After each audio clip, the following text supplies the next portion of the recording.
5টি মুভি বলছি যা আপনাকে ক্রিস ইভ্যান্সের ফ্যান বানিয়ে দেবে। প্রথমটি হলো captain America the first Avenger, যা 2011 সালে এসেছিল। এখন এই মুভিটি পুরো মার্ভেল ইউনিভার্সের অংশ, কিন্তু এই মুভিটির সেরা দিক হলো এটি আপনি স্ট্যান্ড অ্যালোন হিসেবে দেখতে পারেন। পুরো ফ্র্যাঞ্চাইজি সম্পর্কে সব কিছু জানতেই হবে এমন কোনো জরুরি ব্যাপার নেই, তবেই এই মুভিটি আপনার মাথায় ঢুকবে। বাকি মুভিগুলোর সাথে সাধারণত এমনটাই হয়, কিন্তু এই মুভিটি নিজের মধ্যেই সম্পূর্ণ। খুব সুন্দর স্টোরি আর দারুণ অ্যাকশন প্যাক করে নিয়ে আসে, যা আপনার অবশ্যই পছন্দ হবে। দ্বিতীয় মুভি হলো গিফটেড, যা 2017 সালে এসেছিল। এর মধ্যে একটি ছোট ভাগ্নি থাকে যে তার মামার সাথে থাকে। এখন হঠাৎ করেই সেই বাচ্চার কাস্টাডি তার কাছ থেকে কেড়ে নেওয়া হতে থাকে, আর সে তাকে বাঁচানোর চেষ্টা করতে থাকে।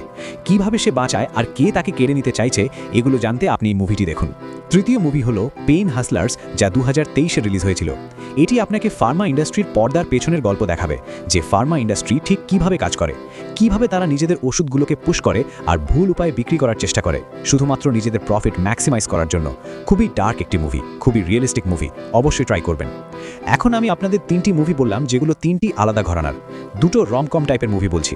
প্রথমটি হলো প্লেইং ইট কুল, যা 2014 সালে এসেছিল, আর পরেরটি হলো হোয়াটস ইয়োর নাম্বার, যা 2011 সালে এসেছিল।